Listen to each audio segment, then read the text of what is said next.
Here I am talking to John Grinder, and the first topic today is going to be on language acquisition. John, you speak 8 languages, I believe? I speak conversational level 8 languages, and I'm very close to my 9th one. I'm working on Japanese. Okay, Japanese. Yeah. So eight languages, close to 9. Some of the questions I'm going to be asking today is regarding John's ability to acquire languages in the way he has done, and how that is actually transferable as a skill, particularly using NLP modelling, so other people can learn from you, John, and from our team, and Carmen, how we can acquire languages fluently. What we're going to call first fluency. But just to start off with, the first question is, what is the secret, John? 8 languages. Practice. Discipline to practice is like any sport, an exercise, in this case in neurology. There are shortcuts, there are accelerated strategies, there's ways of making the whole thing happen significantly faster. But deep underneath is a commitment, and the discipline to carry out the commitment to actually practice. So from when I was about 8 years of age, approximately to the age of 16, I sat through French classes in school. And we went through verb structures and tense structures and nouns. Notice all meta language.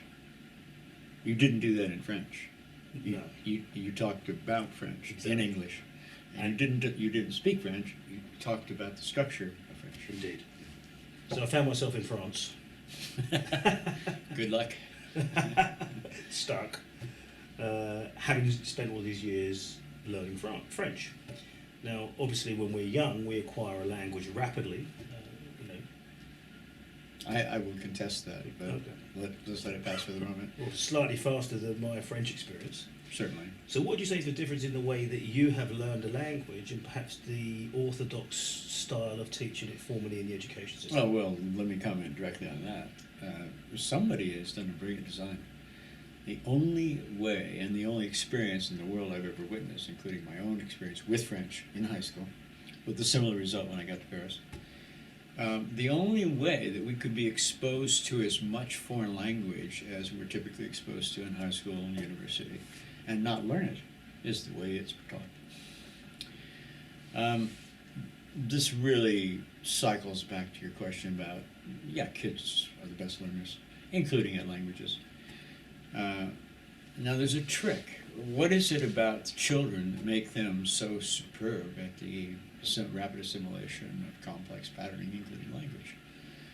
Well, first of all, notice just in passing that extremely well-educated, well-prepared researchers in linguistics, for example, have spent hundreds of years attempting to describe the structure, phonology, syntax, or semantics of different natural languages.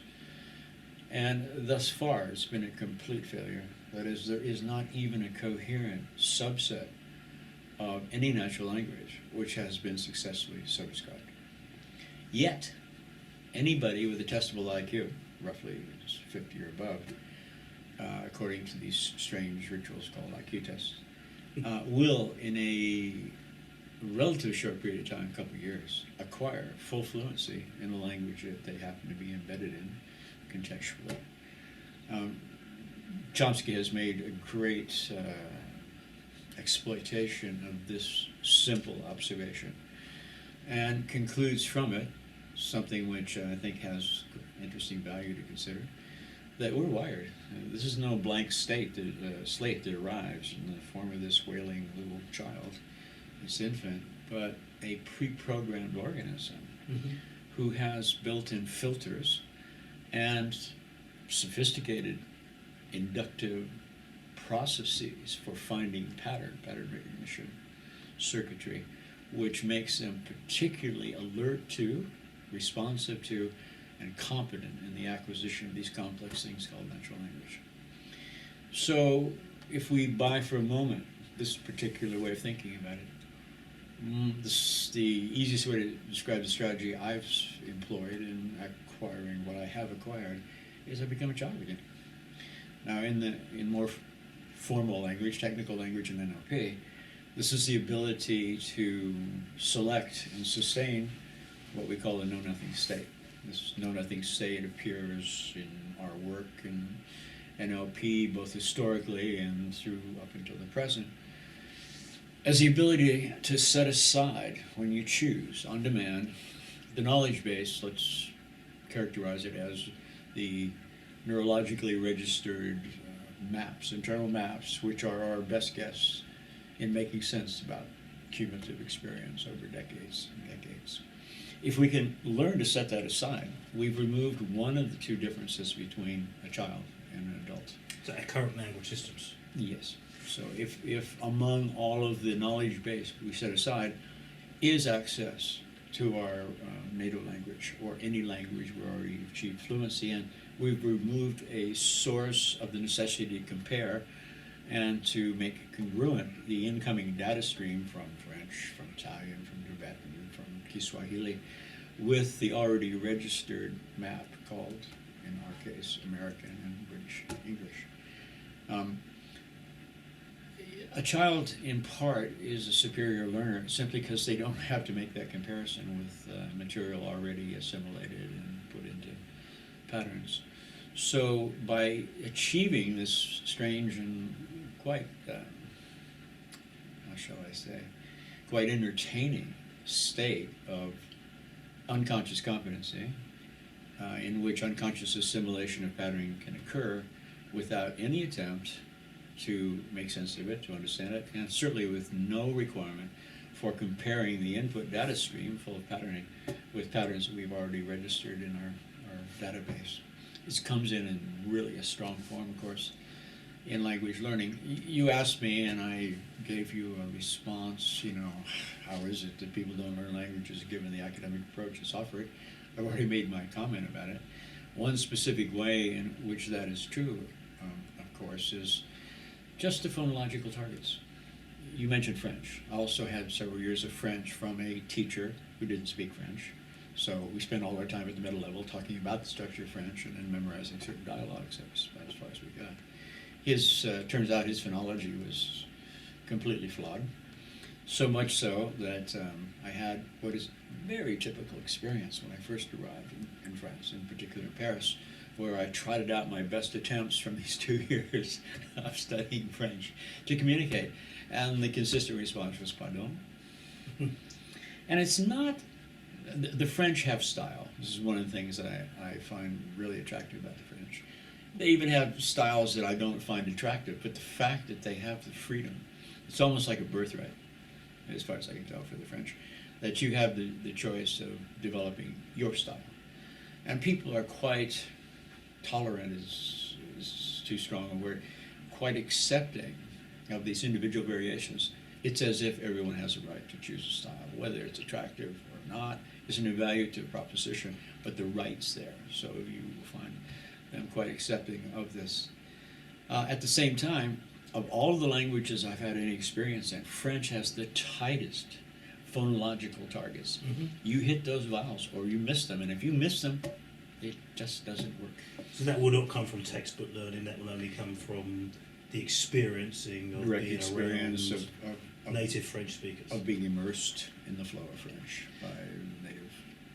So a moment ago you mentioned know-nothing states. Mm-hmm. And there are many people who are watching this, perhaps even trained in NLP, may not be familiar with a know-nothing state. From a new code NLP perspective, could you please offer a description? Well, better yet, I'll just give 3 places you can go to get them. Number one, if you work with a coach or anyone who has calibration skills as to the physiology and the state which it reflects, you can take the various games and activities of new code and run them. As anybody who's done this can attest, the exit state, the state that you exit from these games in, is something quite close to a know-nothing state. It's typical that there's no internal dialogue. It's typical that there is very little labeling linguistically. It's typical that there is no strong movement to achieve understanding. The experience itself has a richness and a texture to it, which is perfectly. And the states tend to be, of course, at least enhanced performers, if not high performance states, And typical of those, although there are classes of exceptions, for example, poetry and so forth, typical of those high performance or enhanced performance states, there is no need for conscious segmentation of an ongoing flow of experience. The experience itself is the thing in which we engage. And is this a thing that you sort of recommend now for people who be learning languages, have access to these states of know-nothingness through high-performance new code games? So one source is the exit states coming out of these well-done, well-calibrated by a third party experiences of the new code games and activities. There are other places to go. Go find yourself, borrow a nice 18-month, 20-month-old baby who has a few goo-goo words at best, and get down on your knees, get down on the floor with this baby and do direct or lateralized mirroring for the next 10 minutes if you can last that long. Babies are in constant motion. Babies do not have internal dialogue. Babies do not have well-developed maps to the world in the strong sense that adults do. Nor will they have decoded descriptions of their environment. Nor will they have coded description of their environment, although there is a little caveat here.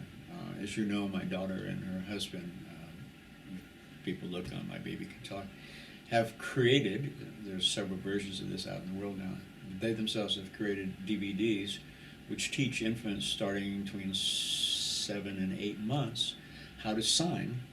For example, there's a lot of iconicity in American sign. So this sign, if you look at it, describes a part of an animal, namely the whiskers of a cat. In fact, this part of a cat now, through the becoming an icon, now becomes in its stylized form the sign for the animal itself, for the entire cat. It's quite remarkable to have an exchange. The family cat walks by, and as anybody who's been around infants know, they are totally engaged by animals. They recognize the difference between toys and animals. And as the cat walks by, the baby becomes excited, focuses on, and then turns to an adult.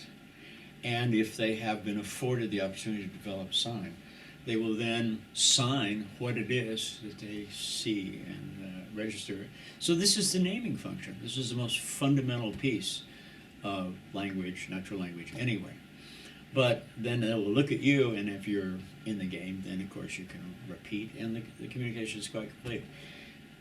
Before 14 months, Jessica, my granddaughter, for example, had, I'd say 100 signs. So she began very quickly then to make the next step in language acquisition, which is the stringing together of tokens, in this case signs, in the case of spoken language words, in different orders.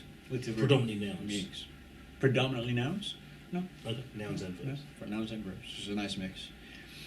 Anyway, that's an aside about a presupposition I think we've had since the beginning of time about babies. They're cute. They make messes.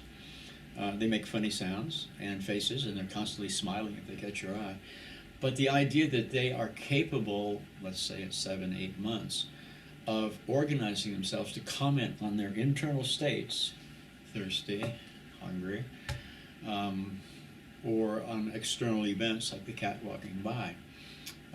This myth has been put to rest by baby sign.